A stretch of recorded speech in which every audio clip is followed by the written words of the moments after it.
Dr. Kassab, welcome to this very short conversation that I'm having with you. And if you don't mind, I'll just call you Suzanne, since we're not only colleagues, but we're also friends. Now, as you know, we are now commemorating this week the 105th anniversary of the Armenian genocide. I know from previous conversations that you and I have had that you, as a scholar in philosophy and contemporary Arab thought, as somebody who was born and raised in Lebanon, as somebody who is also a descendant of the 1915 genocide, you have been very much involved over the past years with the debates that took place in Germany over the Jewish Holocaust. Perhaps you could say a few words. What would somebody coming from Lebanon, a scholar, be doing in Germany with the Jewish Holocaust? That's true. I come from Beirut and I went to Switzerland and then to Germany for my graduate studies in philosophy. And I found myself extremely interested in the whole Holocaust literature and in the public debates that were constantly taking place in Germany. And actually, it took me a while to realize why I was so interested. And then after a few years, I realized that for me, it was like an ersatz dealing with this whole genocide memory. Because unlike our situation in the Ottoman genocide of 1915, the Jewish Holocaust in Germany was very much part of the public debate. So I think it allowed me a little bit to appreciate what it means to talk about these very painful experiences, both for the perpetrators once they had accepted, taken on the responsibility, and of course for the victims.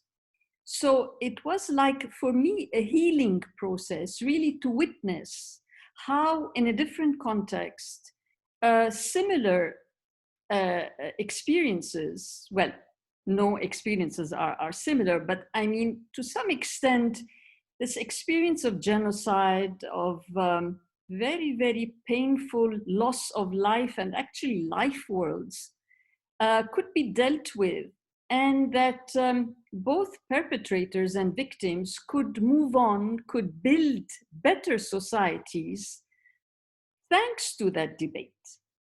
Now, we know that in our situation with the Turkish denial, it has been very difficult for us victims or descendants from victims to move on. We have been like arrested at the level of the pain and at the struggle to have that pain recognized. And I think this has been very detrimental both to Armenians and to Turks and to other victims, Assyrians, Chaldeans, and mostly Christians of the Ottoman Empire. Greeks, one could also add. So I think that was it for me, to really witness a different way of dealing with it. And But you know what? I think you put your finger on a very sore point. Now, those colleagues and friends of mine who know me a little bit know that I'm quite Germanophile and I have become involved a little bit with what happens in Germany. And I was personally struck, without being a scholar on this matter, I was struck by the openness in the Bundestag, in the German parliament, but across Germany itself, with the way they actually assume their responsibility for what happened during the Holocaust. Conversely, when you take the issue of the genocide of 1915, you will realize that there was no openness, there is no openness. If there is anything there, it is constant denial for 105 years, where all sorts of words and justifications are used just to avoid saying that, yes, a different predecessor regime of Turkey committed such atrocities against hapless victims. How would you be able, as a scholar, as somebody who's followed those debates in Germany, as a philosopher perhaps, how would you compare and contrast Armenian versus Jewish, German versus Turkish realities? I think it has a lot to do with historical circumstances. I don't explain it in terms of cultures or religions or tradition. It so happened that Germans were forced to admit guilt because I think the international community at the time wanted to have a defeated and a guilty Germany. Whereas in the case of Turkey, it was different. They wanted to have a non-guilty Turkey. So I think it has a lot to do with the factors that accompanied the aftermath of the genocides. A lot of Germans look at this as really the chance of building a better Germany, a democratic, a humane Germany. So they look at that defeat and at that that guilt was imposed upon them. Of course, it's a very, very heavy legacy, and Germans deal with it every day. But they also acknowledge in their majority that this was really their chance to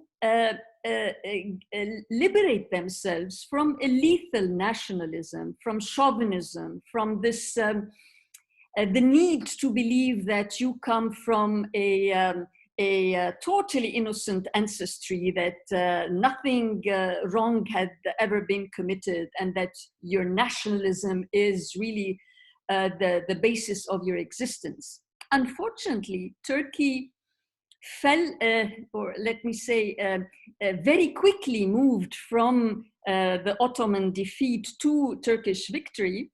Of course, it's better to be victorious, and I think the building, the construction of the modern Turkish state was quite spectacular, but it came with a price. And it didn't make it any easier for Turks to deal with their past.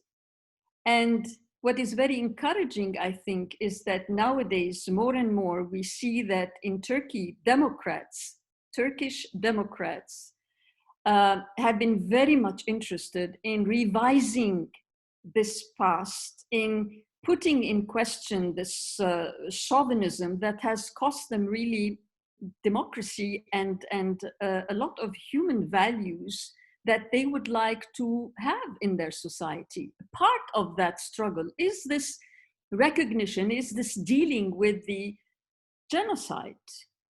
And that, I think, is very encouraging. It's interesting what you're saying, because as you were talking about how the defeated became the victorious, and of course with victory you rewrite history.